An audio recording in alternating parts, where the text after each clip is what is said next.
আল্লাহু আকবার। দুনিয়াতে আল্লাহ পাক রব্বুল আলামিন আমাদেরকে তৈরি করছেন আমাদের অঙ্গ প্রত্যঙ্গের মধ্যে সামঞ্জস্যতা দিয়া, যাতে আমাদেরকে সুন্দর লাগে। তো জান্নাতের মধ্যেও আল্লাহ পাক সামঞ্জস্যতা করে দিবেন চেহারার পরিবর্তনের কারণে। যখন চেহারা ঝলমল করতে থাকবে তখন গোটা শরীরের সমস্ত অঙ্গ প্রত্যঙ্গগুলো এরকম ঝলমল ঝলমল করতে থাকবে। আমার ভাইয়েরা, দোস্ত আহবাব, বিকেল বেলায় বাজারে যাওয়ার সময় এক একজন জান্নাতি মানুষ ঘরের মধ্যে 70 জন স্ত্রী রেখে যাবে। এই 70 জন স্ত্রী তাদের জন্য অপেক্ষমান থাকবে। আমাদের স্বামী বিকেল বেলায় বাজারে গেল, কেন আসে না, কেন আসে না? এই সময়ের মধ্যে জান্নাতি মানুষেরা যাইয়া ঘরে ঢুকবে। ঘরে ঢুকার সাথে সাথে স্ত্রীরা লজ্জাবোধ করিয়া পিছনের দিকে দৌড়াইতে থাকবে আর বলবে, আপনি কে? বেগানা পুরুষ আমাদের ঘরে কেন ঢুকলেন? আমাদের ঘরে কেন প্রবেশ করলেন? আপনি বলবেন, বিবিরা, তোমরা আমাকে ভুল বুঝতেছ, আমি কোনো বেগানা পুরুষ নই। আমি তো তোমাদের ওই স্বামী। জান্নাতের বাজারে ফটো খরিদ করেছিলাম, আল্লাহর দরবারে কামনা করেছিলাম।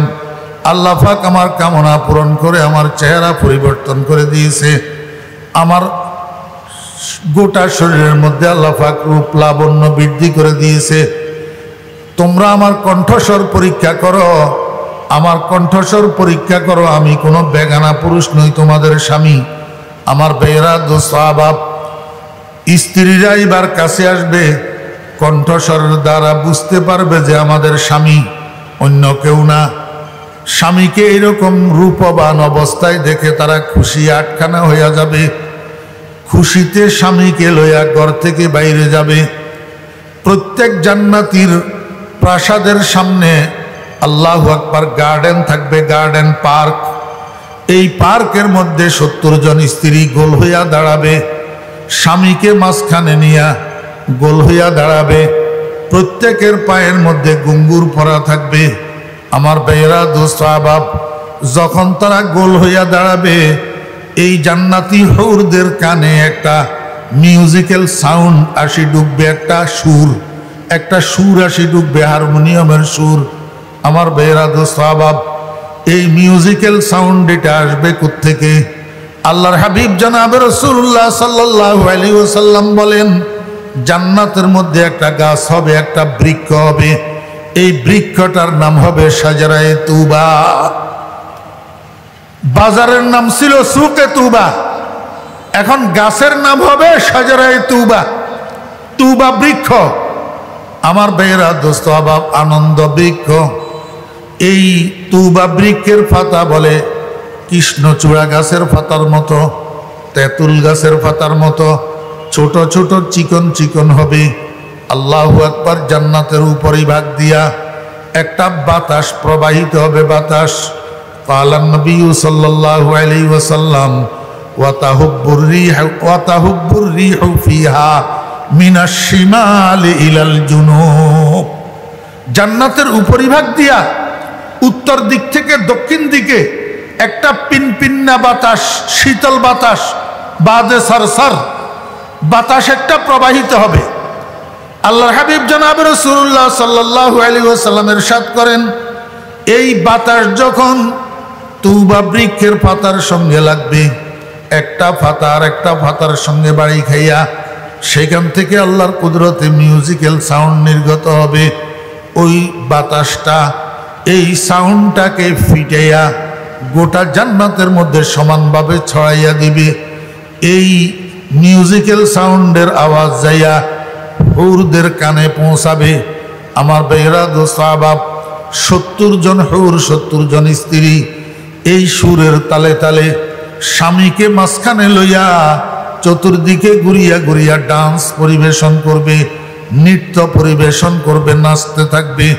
আল্লাহর হাবিব জনাব রাসূলুল্লাহ সাল্লাল্লাহু আলাইহি ওয়াসাল্লাম ইরশাদ করেন, আমার উম্মতেরা, নাচের তালে তালে, সুরের তালে তালে তোমার 70 জন স্ত্রী তোমাকে খুশি করার জন্য আরবি ভাষার একটা গান পরিবেশন করবে, একটা গান পরিবেশন করবে, নাহনুল খালিদাতু ফালা নাবিদু, নাহনুর রাজিয়াতু ফালা নাসখাতু, নাহনুন নাইমাতু ফালা নাবাসু, তুবা লিমান কানা লানা ওয়া কুন্না লাহু। আমার বেরাদু স্বভাব, এই নাচের তালে তালে আর গানের তালে তালে সুরের তালে তালে সমস্ত জান্নাতি মানুষেরা আত্মহারা হইয়া থাকবে, দিক বিদিক জ্ঞান শূন্য হইয়া থাকবে, ডাইনে বামে সামনে পিছনে কি আছে সেটার খবর থাকবে না, এরকম আনন্দের মধ্যে ডুবে যাবে। এই সময়ের মধ্যে হঠাৎ উপরের দিক থেকে একটা আওয়াজ আসবে, সালামুন আলাইকুম ইয়া ইবাদি। সমস্ত ব্যস্তবাসী মানুষ এই সালামের আওয়াজের দ্বারাই সম্বিত ফিরে পাবে। হঠাৎ উপরের দিকে তাকাবে, বুঝবে রব্বুল আলামিনের সালাম। উপরের দিকে তাকাবে, কিন্তু কিছু দেখা যায় না। সাথে সাথে উপরের দিক থেকে আরেকটা আওয়াজ আসবে, হাল ওয়াজাদতুম মা ওয়াদাকুম রাব্বুকুম ইয়া ইবাদি। হে আমার বান্দাগণ, তোমাদের রব তোমাদের সাথে যত ওয়াদা করেছিল, যত প্রতিশ্রুতি দিয়েছিল, যত নাজ নেয়ামত প্রদানের অঙ্গীকার করেছিল, যেটা তোমরা কোরআনে কারীমের থেকে, নবীজির হাদিসের থেকে, ওলামায়ে কেরামের মাধ্যমে জানতে পেরেছিলা, এই ওয়াদাগুলা পরিপূর্ণ পাইলা কিনা? জান্নাতি মানুষেরা দুই ভাগে বিভক্ত হবে। এক ভাগ জান্নাতি উত্তরে বলবে, ওয়াজাদনা ইয়া রব্বানা মা ওয়া'আদতানা, তুমি যত ওয়াদা আমাদেরকে দিয়েছিলা সবগুলা ওয়াদা পরিপূর্ণ পাইয়াছি, কোনো কিছু বাকি নাই। কিন্তু সাথে সাথে আরেক দল জান্নাতি বলবে, মিথ্যা কথা রব্বুল আলামিন, তোমার ওয়াদা এখনো পূরণ হয় নাই। আল্লাহ পাক রব্বুল আলামিন বলবেন, বান্দা, দুধের নহর, মধুর নহর, পানির নহর, শরাবের নহর, দালান কোটা, হুর গেলমান, অট্টালিকা, এত কিছু দিলাম, তারপরেও আমার ওয়াদা কেন পূরণ হইল না? আর কি বাকি রইল? এই পাগলের দল জান্নাতীরা বলবে, হুর গেলমা জতনি নেমত হায় তু, सबसे बेहतर नेमत दीदार तू, बेतु जन्नत दोज़ख सतह जा फजा, बातु दोज़ख जन्नत सतह दिल रुबा। या अल्लाह, দুনিয়াতে এত কষ্ট করে নামাজ পড়েছিলাম, রোজা রেখেছিলাম, আল্লাহু আকবার যাকাত দিয়েছিলাম, হজ করেছিলাম, তোমার জিকির করেছিলাম, কোরআন তেলাওয়াত করেছিলাম, দান সদকা করেছিলাম, এগুলো তোমার নাজ নেয়ামতের জন্য না, নাজ নেয়ামতের জন্য না। তোমার বন্ধু বলেছিলেন, সাতারাউনা রাব্বাকুম কামা তারাউনা হাযাল কমার ফি লাইলাতিল বদর। উলামায়ে কেরামের জবানে তোমার বন্ধুর এই কথাটা শুনেছিলাম, এই জন্য জান্নাতের কামনা করেছিলাম। এ আল্লাহ, তোমাকে দেখার জন্য আমি পাগল দিওয়ানা হইয়া রয়েছি, তোমার দেখার অপেক্ষায়, তোমার দিদারের অপেক্ষায় আমার রুহু বাইর হইয়া যাওয়ার উপক্রম। মাওলাই কারীম, যেই বেহেশতে তোমার দিদার নাই, সেই বেহেশতের আমার দরকার নাই। এমন কোন দোজক যদি থাকে, যেই দোজকে সকাল বিকাল তোমার দেখা পাবো, সেই দোজকে আমাকে নিয়ে নিক্ষেপ করো। আমি তোমার দিদারবিহীন জান্নাত চাই না। আজমে দিদারে তুদারম জানে বরলাবা আমদা, বাজে গর্দদে বরায়দ চিস্তে ফরমানে সোমা, খাহেশে ওয়াসলে জুদা লজ্জতে দিদার জুদা, কুচায়ে হসনে জুদা ইশক কি বাজার জুদা। আমার বেরা দোস্ত আহবাব, আল্লাহ পাক রব্বুল আলামিন জিজ্ঞেস করবেন, আমার বান্দারা তোমরা আমাকে দেখতে চাও কিনা? সমস্ত বেহেশতবাসী মানুষেরা একসাথে উত্তর দিবে, মাওলা, আমরা তোমার দিদারের প্রত্যাশী, তোমার দিদারের পাগল। আল্লাহ পাক রব্বুল আলামিনের কুদরতের চেহারার উপরে বলে ৭০,০০০ নূরের পর্দা দিয়া ডাকনা দেওয়া থাকবে, সেইখান থেকে একটা মাত্র পর্দা উঠাইয়া দিবেন। এই একটা মাত্র পর্দা উঠাইয়া দেওয়ার সাথে সাথে শত সহস্র কোটি জান্নাতি মানুষেরা এক পলকের জন্য আল্লাহ পাকের কুদরতের চেহারার দিকে বলে এইভাবে তাকাবে, আল্লাহর কুদরতের চেহারার দিকে তাকাইয়া নূরের তাজাল্লি বরদাস্ত করতে পারবে না, চিৎকার দিয়া বেহুশ হইয়া পড়িয়া যাবে। আর এক বেহুশিতে 40,000 বছর কাটিয়া যাবে, খবর থাকবে না। বরফ তাজলজ্জতে দিদার সজহুশ, বরফ তাজলজ্জতে দিদার সজহুশ, শরাবে বেখুদি জদ আজে দিলস জোশ। 40,000 বছর বেহুশ হয়ে পড়ে থাকবে, আবার 40,000 বছর পর যখন হুঁশে আসবে, আল্লাহ পাক রব্বুল আলামিন জিজ্ঞেস করবেন, বান্দা বেহুশ হইলা কেন? বেহেশতবাসী মানুষেরা উত্তর দিবে, মাওলা তোমার নূরের তাজাল্লি বরদাস্ত করতে পারি নাই। আল্লাহ পাক রব্বুল আলামিন বলবেন, তোমরা ঠিক বলেছ, আমার 2টা নূর আছে, একটা নূরে জালালি আর একটা নূরে জামালি, একটা কড়া নূর আর একটা মিষ্টি নূর। আমি তুর পাহাড়ে আমার কালিম মূসাকে সাক্ষাৎকার দিয়েছিলাম আমার নূরে জালালি দিয়া। মূসাও এরকম নূরের তাজাল্লি বরদাস্ত করতে পারে নাই, বেহুশ হয়ে পড়ে গিয়েছিল। আজকে তোমাদেরকে আমি সাক্ষাৎকার দিলাম নূরে জালালি দিয়া, তোমরাও বরদাস্ত করতে পারো নাই, বেহুশ হয়ে পড়ে গেছ। বান্দা চলো এবার তোমাদেরকে আমি আরেক জায়গায় নিয়ে যাব। যেই জায়গা নিয়ে যাব সেই জায়গাটার নাম মাকআদে সিদক। মাকআদে সিদক, ইন্নাল মুত্তাকিনা ফি জান্নাতি ওয়া নাহার ফি মাকআদে সিদকিন ইনদা মালিকিম মুকতাদির।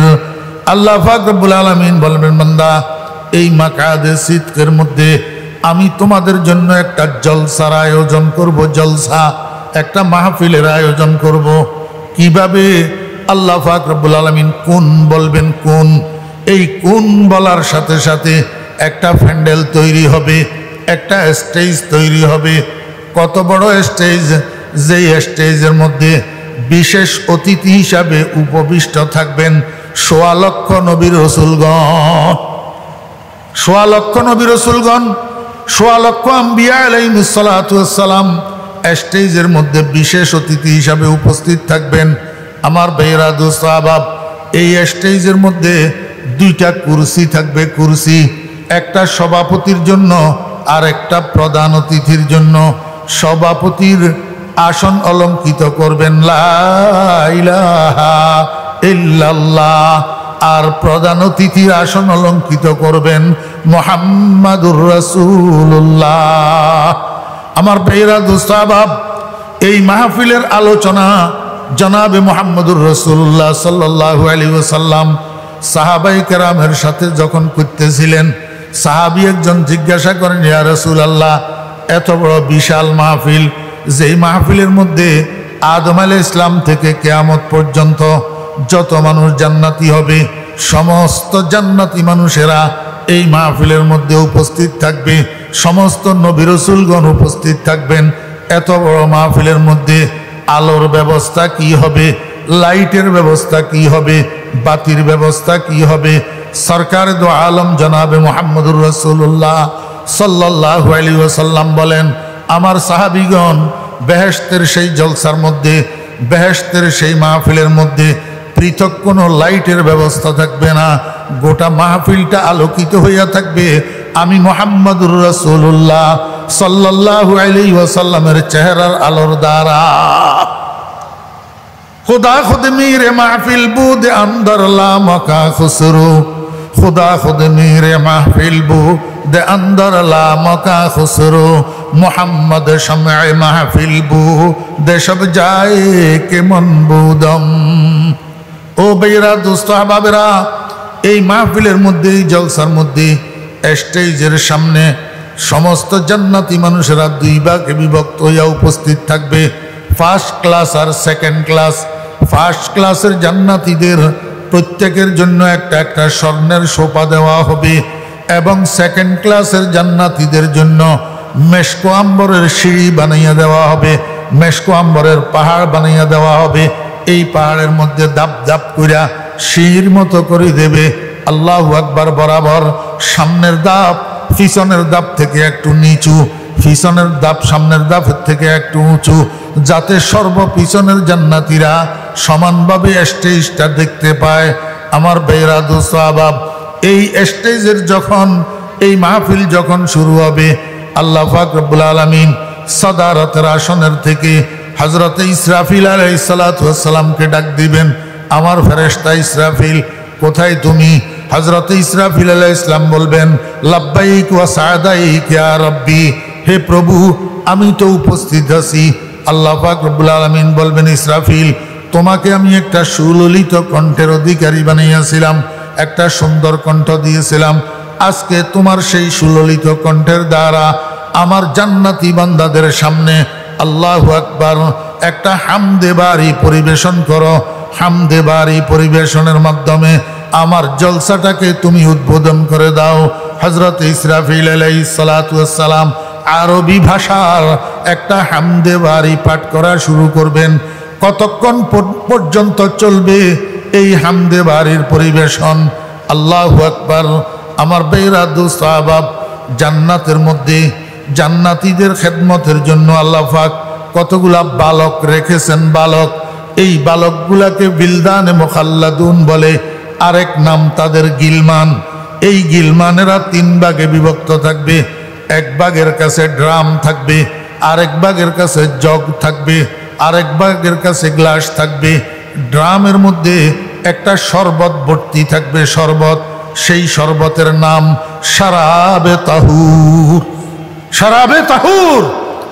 আমার ভাইরা দোস্ত আহবাব, ড্রামওয়ালারা জগওয়ালাদের জগ ভর্তি করে দিবে, জগওয়ালারা গ্লাসওয়ালাদের গ্লাস ভর্তি করে দিবে, আর গ্লাসওয়ালারা কাতারে কাতারে জান্নাতি আল্লাহর বান্দাদের হাতে হাতে শরাবে তাহুর ভর্তি একটা একটা গ্লাস উঠাইয়া দিবে।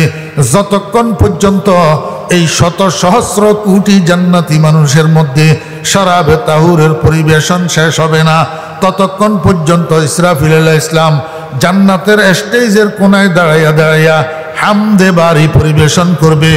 ইসরাফিল আলাইহিস সালামের হামদে বারির পরিবেশন যখন শেষ হবে, আল্লাহ পাক রব্বুল আলামিন, আল্লাহ পাকের একজন নবী, ওনার নাম দাউদ আলাইহিস সালাম, দাউদ আলাইহিস সালামকে ডাকবেন। ডাকিয়া দাউদ আলাইহিস সালামকে বলবেন, ও দাউদ, তোমাকে আমি একটা সুললিত কণ্ঠ দিয়েছিলাম, যেই কণ্ঠ দিয়া তুমি জাবুর কিতাব তেলাওয়াত করতা, আর তোমার কণ্ঠে জাবুর কিতাবের তেলাওয়াত শোনার জন্য আকাশের উড়ন্ত পাখিগুলা তোমার ঘরের চালের উপরে আসি বসে যাইত, নদীর মাছগুলা নদীর কিনারায় কিনারায় লাগিয়ে থাকতো শুধু তোমার কণ্ঠে জাবুর কিতাবের তেলাওয়াত শোনার জন্য। কিন্তু আমার বন্ধুর উম্মতেরা আখেরি জমানায় দুনিয়াতে এসছে, এই জন্য তোমার কণ্ঠটা শুনতে পাই নাই। আজকে জান্নাতের এই মাহফিলের মধ্যে তুমি তোমার সুললিত কণ্ঠের দ্বারা আমার কোরআনের একটা সূরা আছে, সূরা তাহা, এই সূরা তাহাটা তেলাওয়াত করিয়া জান্নাতি বান্দাদেরকে শোনাও। হাবিবে খুদা জনাবে মুহাম্মদুর রাসূলুল্লাহ সাল্লাল্লাহু আলাইহি ওয়াসাল্লাম বলেন, আল্লাহ পাকের এক নির্দেশের সাথে সাথে হযরতে দাউদ আলাইহিস সালাম 30 পারা কোরআনের হাফেজ হইয়া যাবে। আমার ভাইরা দোস্ত আহবাব, সূরা তাহার শুরু থেকে শেষ পর্যন্ত হযরতে দাউদ আলাইহিস সালাতু ওয়াস সালাম সূরা তাহার শুরু থেকে শেষ পর্যন্ত জান্নাতি মানুষদের সামনে তেলাওয়াত করে শোনাবে। যখন দাউদ আলাইহিস সালামের তেলাওয়াত শেষ হবে, আল্লাহ পাক রব্বুল আলামিন এইবার বন্ধুর দিকে তাকাবে, আল্লাহর হাবিবের দিকে তাকাইয়া বলবে, বন্ধু আমার, আমার কোরআনের জন্য দাউদ কষ্ট করে নাই, আমার কোরআনের জন্য দাউদে মাইর খায় নাই, আমার কোরআনের জন্য দাউদ উপবাস থাকে নাই। আপনার মুখে আমার কোরআনের তেলাওয়াত যত সুন্দর মানাবে, আর কারো মুখে এত সুন্দর মানাবে না। বন্ধু, আমার কোরআনের মধ্যে একটা সূরা আছে কলবুল কোরআন। কলবুল কোরআন, গোটা কোরআন শরীফের হাট আপনার নাম ইয়াসিন দ্বারা শুরু করা হয়েছে। বন্ধু আমার, জান্নাতি মানুষদের সামনে আপনি আপনার সুললিত কণ্ঠে সূরা ইয়াসিনটা তেলাওয়াত করে একটু শুনাইয়া দেন। রাসূল আরবি সাল্লাল্লাহু আলাইহি ওয়াসাল্লাম সূরা ইয়াসিন তেলাওয়াত করবে। আমার ভাইয়েরা দোস্ত আহবাব, কেমন পরিস্থিতি হবে, কেমন আনন্দ ঘন মুহূর্ত হবে। ও আমা খাতারা আলা কলবে বাশার, দুনিয়াতে বসি এই মুহূর্তের কল্পনাও করা যাবে না। রাসূল আকরাম সাল্লাল্লাহু আলাইহি ওয়াসাল্লাম স্বয়ং রব্বুল আলামিনের পাশে বসে সূরা ইয়াসিন তেলাওয়াত করবেন। ও দোস্ত আহবাবেরা, হদর না, তাদবীর না, তারতিলের সাথে ঈদি শাবানের কেরাত শুনি আমরা আত্মহারা হয়ে যাই। এক এক নিঃশ্বাস কত লম্বা, কত সুন্দর তেলাওয়াত। আব্দুল বাসেতের কেরাত শুনি আমরা আত্মহারা হয়ে যাই। মুসলমান ভাইয়েরা, কেমন হবে অবস্থা, কেমন হবে পরিস্থিতি, পরিবেশ জান্নাতের মাহফিলের মধ্যে যখন মুহাম্মদুর রাসূলুল্লাহ সাল্লাল্লাহু আলাইহি ওয়াসাল্লাম মা তারতিল সূরা ইয়াসিন শুরু থেকে শেষ পর্যন্ত পড়ে জান্নাতীদেরকে শোনাবেন। এবার মুহাম্মদুর রাসূলুল্লাহ সাল্লাল্লাহু আলাইহি ওয়াসাল্লামের তিলাওয়াত যখন শেষ হবে, মুহাম্মদুর রাসূলুল্লাহ সাল্লাল্লাহু আলাইহি ওয়াসাল্লামের তিলাওয়াত যখন শেষ হবে, আল্লাহ পাক রব্বুল আলামিন বলবেন, বান্দা তোমরা শুনছো কালামুল্লাহ কালামুল্লাহ কালামুল্লাহ, আল্লাহর কালাম আল্লাহর কালাম, কিন্তু আল্লাহর মুখে তো আল্লাহর কালামের তেলাওয়াত কোনোদিন শুনো নাই। শুধু আমার রসুলের কথা বিশ্বাস করি, তোমরা বিশ্বাস করছো, ঈমান আনছো, কিন্তু আমার জবানে আমার কালামের তেলাওয়াত কোনোদিন শুনো নাই, আমাকে কোনোদিন দেখো নাই। একবার যে তোমাদেরকে সাক্ষাৎকার দিলাম, মন ভরিয়া আমাকে দেখতেও পাও নাই, নূরের তাজাল্লির কারণে তোমরা বেহুশ হইয়া পড়ে গেছ। বান্দা, এখন আমি তোমাদের সামনে আমার নূরের জামালি লইয়া, আমার মিষ্টি নূরটা লইয়া উপবেশন করছি। এইবার মন ভরিয়া আমার দিকে তাকাইয়া থাকো, আমার দিদার লাভ করো, আর তোমাদেরকে বেহুশ হওয়া লাগবে না।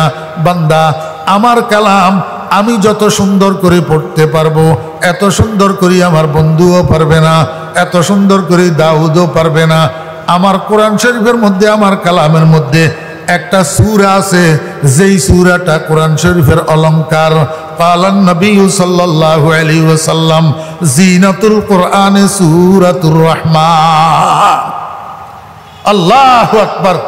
কোরআন শরীফের শোভাবর্ধনকারী সূরা, আল্লাহ পাকের হাজারো নাজ নেয়ামতের বর্ণনায় ভর্তি এই সূরাতুর রহমান। ও ভাইরা, দোস্ত সাহাবাবেরা, আল্লাহ পাক রব্বুল আলামিন বলবেন, বান্দা আজকের এই মাহফিলের মধ্যে আমি স্বয়ং তোমাদের সামনে আমার কালামের সূরা রহমানটা তেলাওয়াত করে তোমাদেরকে শোনাবো। আল্লাহর হাবিব বলেন, আল্লাহ পাক রব্বুল আলামিন বলে, আমরা দুনিয়াতে সূরা রহমানের তেলাওয়াত শুরু করি আর রহমান আল্লামাল কোরআন বলিয়া, সেদিন আহকামুল হাকিমিন রব্বুল আলামিন শুরুতে আরেকটা শব্দ ইজাফা করবেন, আনা।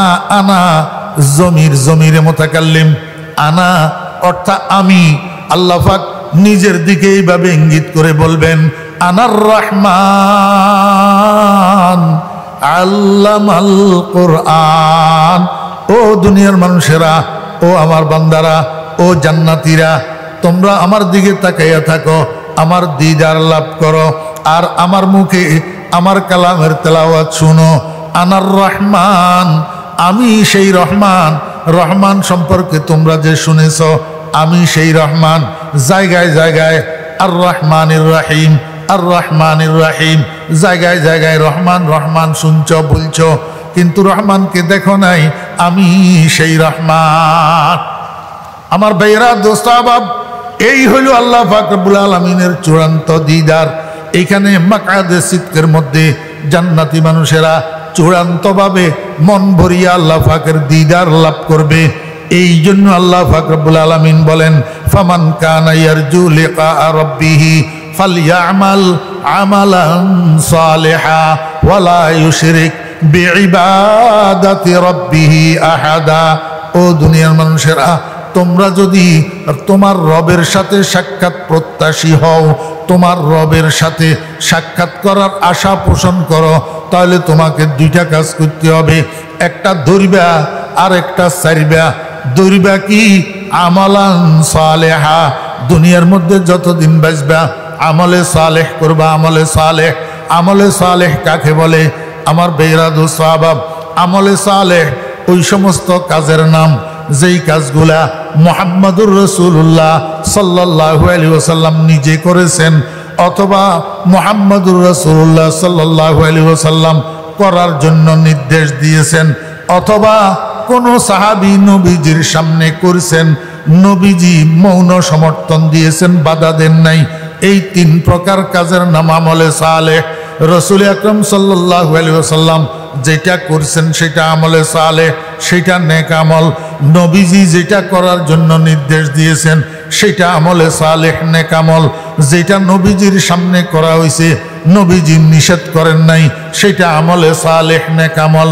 আল্লাহ কয়, বান্দা আমার দিদার যদি চাও, আমার সাথে সাক্ষাৎ যদি চাও, আমার মোলাকাত যদি চাও, তাহলে তোমাকে অবশ্যই জান্নাতে যাইতে হবে।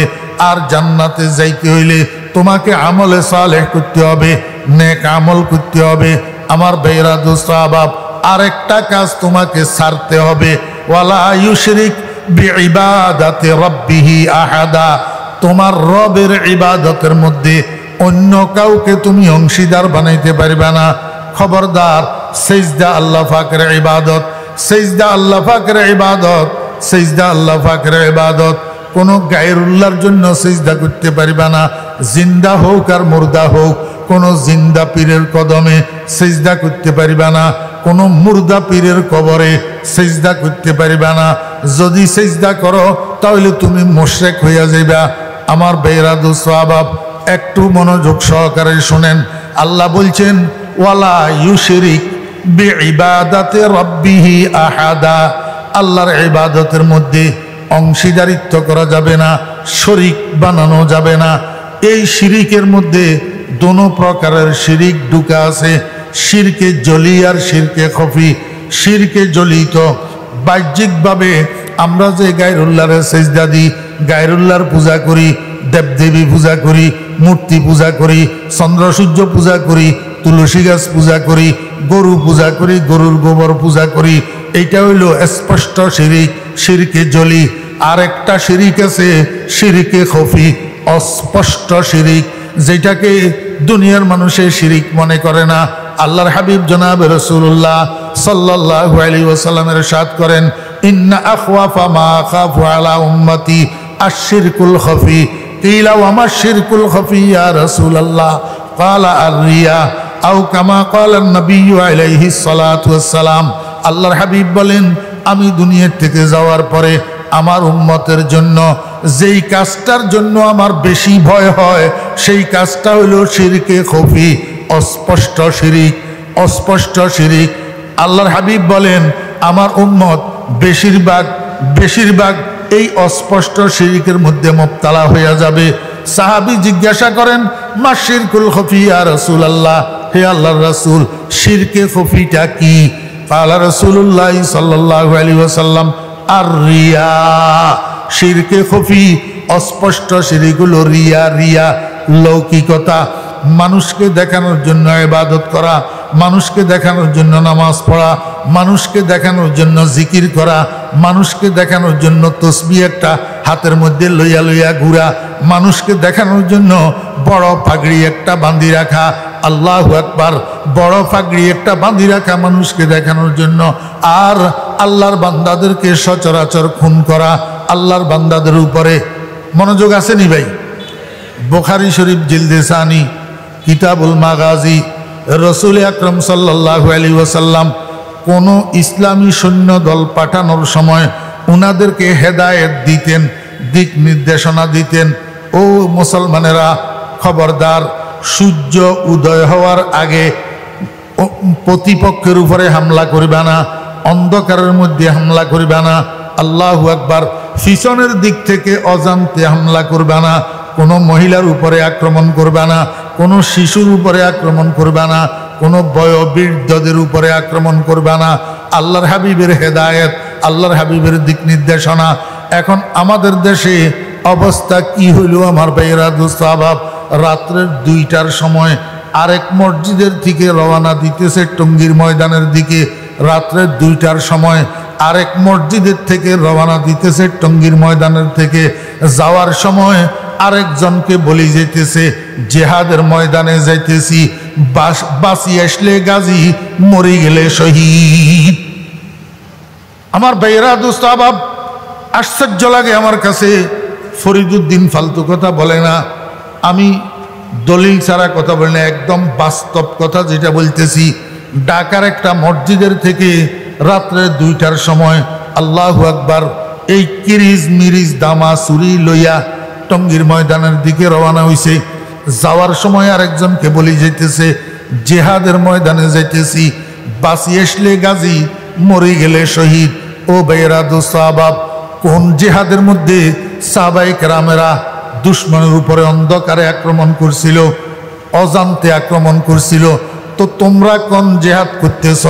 কতগুলা ইমানদার মুসলমান মান সাল্লা সালাতানা ওয়াস্তাকবালা কিবলাতানা ওয়া আকালা যবিহাতানা ফাযালিকাল মুসলিম আল্লাযী লাহু জিম্মাতুল্লাহি ওয়া জিম্মাতু রাসূলি। আল্লাহর হাবিব বলেন, যে আমাদের সাথে 5 ওয়াক্ত নামাজ পড়ে, আমাদের কিবলাকে কিবলা মানে, আমাদের কোরবানির জন্তু, আমাদের জবাই করা জন্তুর গোশত খায়, আল্লাহর হাবিব বলেন ফাযালিকাল মুসলিম, এই মানুষটা মুসলমান, কোনো সন্দেহ নাই।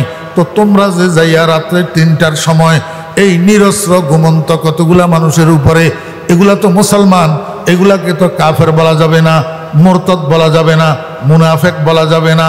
তোমরা এই নিরস্ত্র ঘুমন্ত কতগুলা মোবাল্লেগের উপরে এইভাবে যে আক্রমণ চালাইলা, শহীদ করে দিলা, আহত করলা, আমাকে একটু বুঝাও না, এটা কার অনুসরণে জেহাদ করতেছ? এটা তো মুহাম্মদুর রাসূলুল্লাহ সাল্লাল্লাহু আলাইহি ওয়াসাল্লামের জেহাদ নয়, রাসূল আকরাম সাল্লাল্লাহু আলাইহি ওয়াসাল্লামের জেহাদ না। তো রাসূল আকরাম সাল্লাল্লাহু আলাইহি ওয়াসাল্লামের জেহাদের মধ্যে রাত্রের অন্ধকারে আক্রমণ নাই, অজান্তে পিছনের দিক থেকে আক্রমণ নাই, মহিলাদের উপরে আক্রমণ নাই, বুড়াদের উপরে আক্রমণ নাই, শিশুদের উপরে আক্রমণ নাই। আল্লাহর হাবিব জনাব রাসূলুল্লাহ সাল্লাল্লাহু আলাইহি ওয়াসাল্লাম বলেন, আল মুসলিমু মান সালিম আল মুসলিমুনা মিন লিসানিহি ওয়া ইয়াদিহি। তোমরাও মুসলমান, তারাও মুসলমান। নবীজি বলেন, প্রকৃত মুসলমান, পরিপূর্ণ মুসলমান ওই ব্যক্তি যার মুখের অত্যাচার থেকে, যার হাতের অত্যাচার থেকে আরেকজন মুসলমান নিরাপদ থাকে। ও সাতপন্থী ভাইয়েরা, আমার এতাতি ভাইয়েরা, বুকে হাত দিয়ে একটু বলো না, তোমার হাতের অত্যাচার থেকে, তোমার মুখের অত্যাচার থেকে এই টঙ্গীর ময়দানের নিরীহ নিরস্ত্র মোবাল্লেগ গুনাহ নিরাপদ রইল কিনা, নিরাপদ রইল কিনা? হয় তুমি তোমারটাকে জিতার জন্য তুমি তাদেরকে কাফের বলো না, কাফের। টঙ্গীর ময়দানে যাদের উপরে আক্রমণ করছো তারা কাফের নাকি? আল্লাহু আকবার। যদি তাদেরকে কাফের মনে করো, প্রকৃত পক্ষে যদি তারা কাফের না হয়, তাহলে এই কুফর 40 দিন আকাশে ঘুরিয়া তোমার মাথার উপরে পড়বে। মনে রাখবা, আল্লাহ মাফ করুক, মরণের সময় ঈমান নসিব হইবে না। আল্লাহু আকবার। আমার ভাইরা, দোস্ত আহবাব, রাসূল আকরাম সাল্লাল্লাহু আলাইহি ওয়াসাল্লাম, মনোযোগ আসেনি? রাসূল আকরাম সাল্লাল্লাহু আলাইহি ওয়াসাল্লাম হাদিস শরীফের মধ্যে ইরশাদ করেছেন, ইত্তাবিউস সাওয়াদ আল আযম ফাইন্নাহু মান শুজ্জা শুজ্জা ফিন্নার আও কামা ক্বালা নবী আলাইহিস সালাতু ওয়াস সালাম। আল্লাহর হাবিব বলেন, ও আমার উম্মতেরা, একটা সময় আসবে তোমরা যাদেরকে অনুসরণ করো, তোমরা যাদের পিছনে ইক্তেদা করো, এই উলামায়ে কেরামের মধ্যে বিভাজন সৃষ্টি হবে, উলামায়ে কেরামের মধ্যে বিভক্তি সৃষ্টি হবে, উলামায়ে কেরাম 2 দল হইয়া যাবে। তখন তুমি বিভ্রান্তির কবলে পড়বা, তুমি কোন দল আলেমের অনুসরণ করিবা, কোন দল আলেমের মধ্যে যাইবা। আমার ভাইরা, দোস্ত আহবাব, আপনারা তো বলেন সাদ সাহেব আলেম, আমাদের দলেও আলেম আছে, আমি অস্বীকার করি না। তোমাদের দলে আলেম আছে, আমি অস্বীকার করি না। কিন্তু আপনি বুকে হাত দিয়া বলেন, আপনার দলে আলেম 100 জনের মধ্যে কয়জন? আর উলামায়ে কেরামের দলে আলেম 100 জনের মধ্যে কয়জন? আপনাদের দলে, সাদপন্থীদের দলে 100 জনের মধ্যে 5 জন হয়তো আলেম আছে, 5 জনও নাই। তারপরেও আমি বলবো 100 জনের মধ্যে 5 জন আলেম, বাকি 95 জন আলেম। শুধু বাংলাদেশের নয়, বাংলাদেশে যেমন, ইন্ডিয়াও তেমন, পাকিস্তানেও তেমন। শতকরা 95 জন আলেম সাদ সাহেবের বিরুদ্ধে, 5 জন সাদ সাহেবের পক্ষে। এমত অবস্থায় আপনি কাদের অনুসরণ করবেন? আপনি বিভ্রান্ত হবেন না। রাসূল আকরাম সাল্লাল্লাহু আলাইহি ওয়াসাল্লাম সমাধান দিয়ে গেছেন। আল্লাহর হাবিব বলেন, ইত্তাবিউস সাওয়াদ আল আযম ও আমার উম্মতের সাধারণ মানুষেরা, আলেমদের মধ্যে যখন বিভক্তি হবে, আলেমদের মধ্যে যখন দুই দল হবে, তুমি দেখবা কোন দলে আলেমের সংখ্যা বেশি, কোন দল আলেমদের বড় দল, সেই দলের অনুসরণ করো, সেই দলের সাথে থাকো, সেই দলের সাথে থাকো। আপনারা যদি প্রশ্ন করেন হুজুর বড় দলে না বলছে বড় দল সাওয়াদে আজম, আপনি আলেম ঢুকাইলেন কোথার থেকে? আমার মাদ্রাসার ছাত্র ভাইয়েরা বুঝবে, আপনারাও বুঝবেন একটু খেয়াল করলে। অদোস্ত আবাব, বর্তমান বিশ্বে 800 কোটি মানুষ, এর মধ্যে 200 কোটি মুসলমান আর 600 কোটি অমুসলিম। 600 কোটি অমুসলিম, তাহলে মুসলমানের সংখ্যা বেশি। বড় দল মুসলমানের দল না মুসলিমের দল? এখনো আমাদের বাংলাদেশে আপনি যদি জরিপ করেন, কাফের মুশরিক বাদ দিলাম, মুসলমানদের মধ্যে যদি জরিপ করেন, নামাজির সংখ্যা বেশি না বেনামাজির সংখ্যা বেশি? নামাজির দল বড় না বেনামাজির দল বড়? তাহলে রসুল আকরাম সাল্লাল্লাহু আলাইহি ওয়াসাল্লাম বললেন তোমরা বড় দলের অনুসরণ করো, তার মানে বেনামাজিদের অনুসরণ করি, তুমিও বেনামাজি হইয়া যাও। এই কথা নাকি? এই কথা তো তাহলে হাদিসের অর্থ কি? ও ভাইয়েরা, দোস্ত আহবাব, আস-সাওয়াদের উপরে যে আলিফ লাম আছে, এই আলিফ লাম আউযে মুজাফিলাই, এই আলিফ লাম আউযে মুজাফিলাই। আমার ভাইয়েরা, দোস্ত আহবাব, ইত্তাবিউস সাওয়াদাল আযম, আয় ইত্তাবিউ সাওয়াদাল উলামাইল আযম, সাওয়াদাল উলামাইল আযম।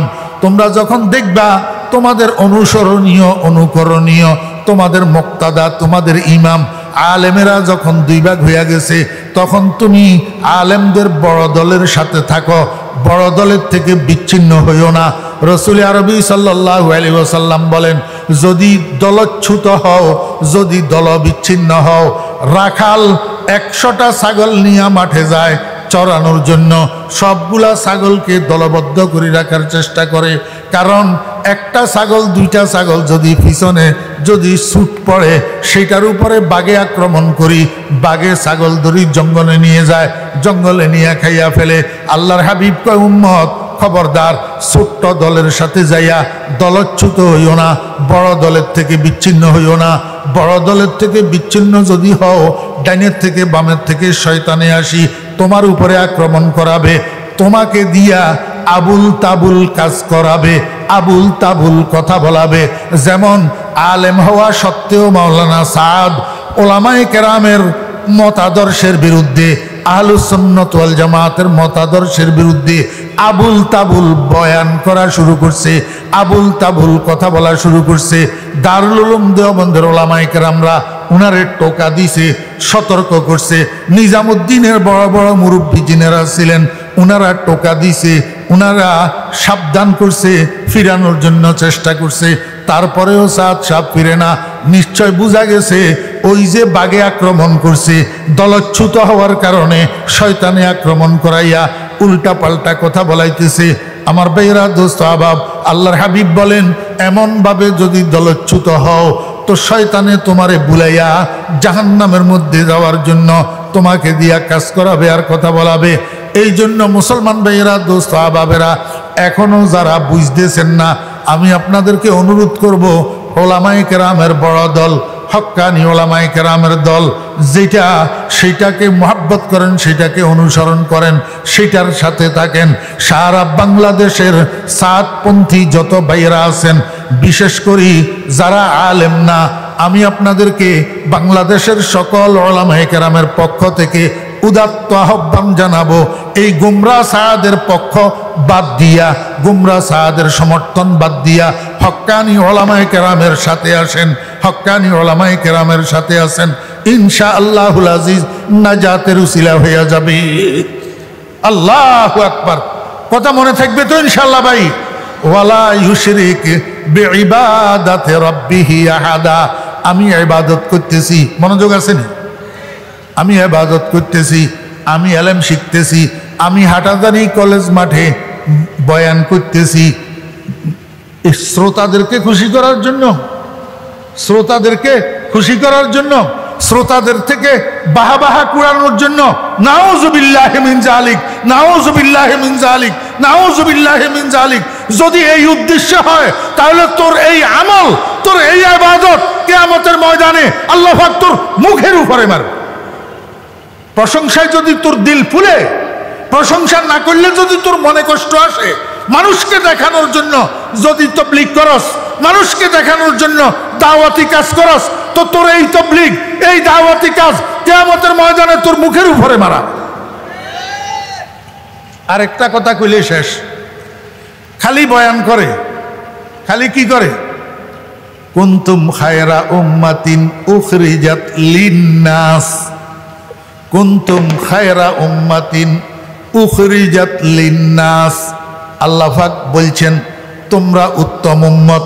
তোমরা কি উত্তম উম্মত, তোমাদেরকে পাঠানো হয়েছে, উখরিজাত আয় উরসিলাত, তোমাদেরকে পাঠানো হয়েছে লিন্নাস, লিন্নাস। তালেবে আলম ভাইরা একটু আমাকে বলেন তো, লাম নফার জন্য না জররের জন্য ব্যবহার হয়? কিসের জন্য? নফার জন্য। আলা ব্যবহার হয় কিসের জন্য? জররের জন্য। আদউ লাকা আর আদউ আলাইকা, দুটোটার মধ্যে বেশ কম আছে না নাই? একটা নেক দোয়া আর একটা বদ দোয়া। তো আল্লাহ কয় উখরিজাত লিন্নাস আই লিনাফইন নাস, লিনাফইন নাস। তো আপনারা যে টঙ্গীর ময়দানে রাত্রে 3টার সময় আক্রমণ করি এতগুলা মানুষ শহীদ করে দিলেন, এতগুলা মানুষকে আহত করে হসপিটালে পাঠাইলেন, আপনি কি লিন্নাস আছেন না আলান নাস হইছেন? তো তাহলে খায়রে উম্মত নিনা শররে উম্মত, কিসের গোড়ার ডিমের ওয়াজ করেন আবার নিজেকে মোবাল্লেগ দাবি করেন? আল্লাহ পাক আমাদেরকে বুঝার এবং আমল করার তৌফিক দান করেন। ওয়া আখিরু দাওয়ানা আনিল হামদুলিল্লাহি রাব্বিল আলামিন ওয়া সাল্লাল্লাহু তাআলা আলা খায়রি খালকিহি মুহাম্মাদিন ওয়া আলিহি ওয়া সাহবিহি আজমাইন।